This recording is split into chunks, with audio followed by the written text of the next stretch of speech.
Урад у Беларусі працягнуў сваю захаду ў адказ на непрыязныя дзеянні Літвы, самагубства салдата ў печах, ануляванне пашпартоў былых палітвязняў і старт няпростага сезону для алергікаў. Пра гэтыя ды іншыя падзеі апошняга дня сакавіка раскажам у кароткім выданні навінаў. Вітаю!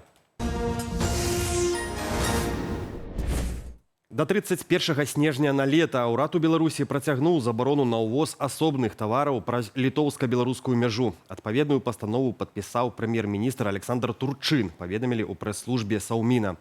Забарону на ўвоз шэрагу тавараў з Літвы ў Беларусь урад увёў у сакавіку 2024 года.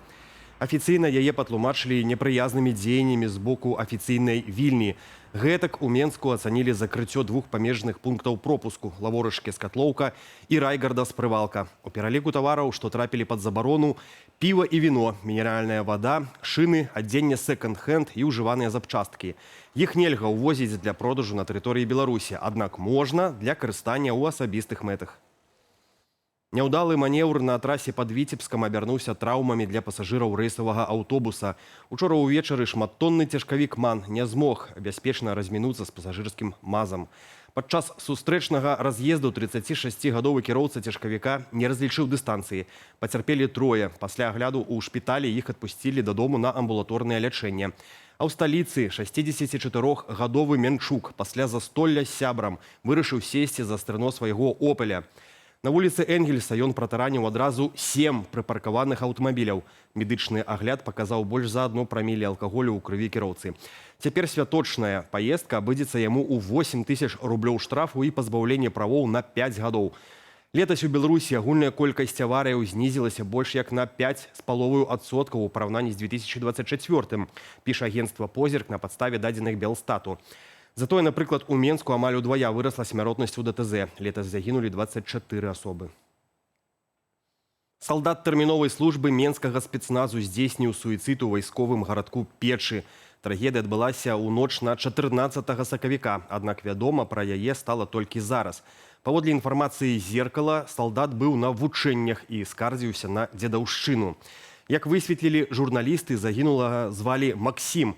Яму было 20 гадоў. Нарадзінец вёскі Падкрайчы Бярозаўскага раёну нядаўна скончыў Беларускую дзяржаўную акадэмію авіяцыі са спецыяльнасцю тэхнік рамонту паветраных суднаў. Апошнім часам Максім праходзіў службу ў частцы 3214, якая ўваходзіць у структуру менскага спецназу і адносіцца да ўнутраных войскаў МУС. Міністэрства абароны і Міністэрства ўнутраных справаў пра гэты выпадак не паведамлялі. Але мы патэлефанавалі ў самую участку, з якой Максім выехаў на вучэнне ў Печы. Дзяжурны запэўніў, што ніякай дзедаўшчыны ў іх няма.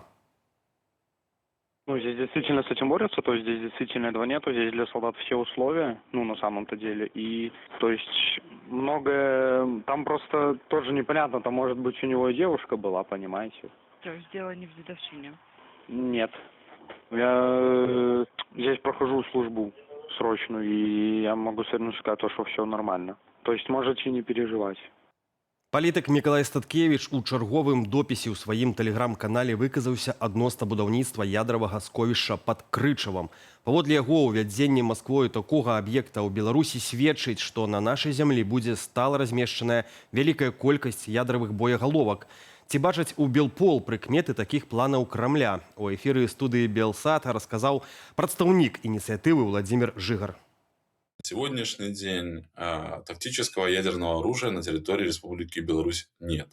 Создана правовая основа для его транспортировки и размещения на территории Республики Беларусь. Да, это есть. Создаются определенные военные объекты, на которых теоретически оно может быть расположено. Да, такое тоже есть. Однако сейчас говорить однозначно, что это произойдет, например, там, в ближайшее время, что это вообще в принципе будет, это вообще в принципе произойдет, но пока говорить об этом все-таки не стоит. Былыя палітвязні, якіх рэжым Лукашэнкі прымусова вывез з Беларусі летась у верасні і снежні, сутыкнуліся з новай формай пераследу. Іхныя пашпарты, якія павінны былі дзейнічаць яшчэ гадамі, раптам аказаліся ануляванымі. Пра гэта стала вядома пасля таго, як былыя вязні пачалі масава правяраць статус сваіх дакументаў праз базу МУС. Вынік шакаваў. Дакументы пазначаныя як несапраўдныя. Сярод тых, каго фактычна пазбавілі правоў, блогер Зміцер Казлоў, вядомы як Шэры Кот, нягледзячы на тое, што ягоны пашпарт быў прыдатны да 2032 года. Праваабаронцы мяркуюць, што ўлады выкарыстоўваюць бюракратычную шчыліну, пазначаючы дакументы як непрыдатныя для выкарыстання.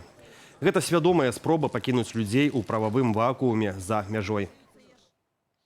Музычнае лета ў Беларусі рызыкуе прайсці ў поўнай цішыні. Спіс забароненых оўпэн-эйраў папоўніўся ўжо 4-тым буйным фестывалем за сезон. Чарговай ахвярай стаў сталічны фестывоў на стадыёне «Дынама». Арганізатары да апошняга атрымалі інтрыгу, падпісвалі кантракты з артыстамі і рыхтаваліся да анонсу, але ўрэшце мусілі прызнаць паразу. Прычына стандартная, незалежная ад арганізатараў абставіны. Аднак за гэтай фармулёўкай стаіць жорсткая бюракратычная рэальнасць. Паводле пастановы Саўміна ладзіць канцэрты могуць толькі тыя, хто трапіў у спецыяльны рэестр. Адбор ужо стварыў сапраўдны фестывальны могільнік. Раней пра сваю адмену заявілі легендарны Літбір, маладзёжны востраў і нават праўладны фэст «Сонцастаянне». І пра камунальныя праблемы. Жыхары Некраполля новага раёну Віцебску наракаюць на жудасны стан падвалаў у шэрагу дамоў. Яны папросту патанаюць у фекаліях. Месцамі ўзровень даходзіць па пояс даросламу чалавеку. Вокны ў пад'ездах адкрытыя, але смурод усё роўна прасочваецца ў кватэры. Нас, жильцов района, вечно обвиняют в том, что мы что-то смываем. Но это уже закономерность, и проблема носит массовый характер во всем районе. Это не ошибка жильцов, это технический провал. Мы требуем немедленно откачать нечистоты из подвалов, провести полную дезинфекцию домов, найти и устранить причину постоянных засоров на уровне городских сетей.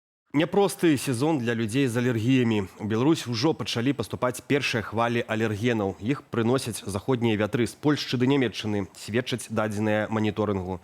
Як паказвае мадэль атмасфернага складу сілам, пакуль асноўная нагрузка прыпадае на паўднёвы захад краіны, Берасцейшчыну і Гарадзеншчыну. Там ужо фіксуюцца першыя адчувальныя канцэнтрацыі пылку. Гэта прыкладна 10-15 адзінак на кубаметр паветра. Пры такім узроўні ў чуллівых людзей могуць з'яўляцца першыя сімптомы алергіі.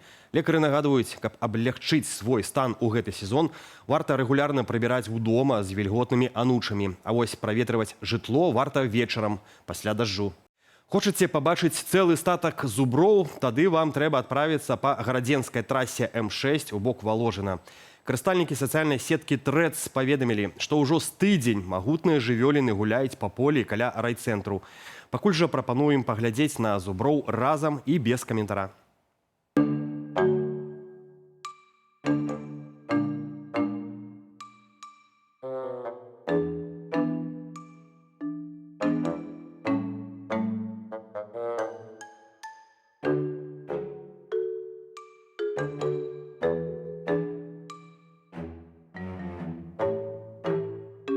Аб развіцці падзеяў распавядуць мае калегі ў вечаровых эфірах аб'ектыву і студыі «Белсат». Нагадаю, што ў сувязі з пераходам на летні час старт цяпер о 19-й гадзіне па Менску. Заклікаю ставіць лайкі і пакідаць каментары пад гэтым выданнем у Ютубе.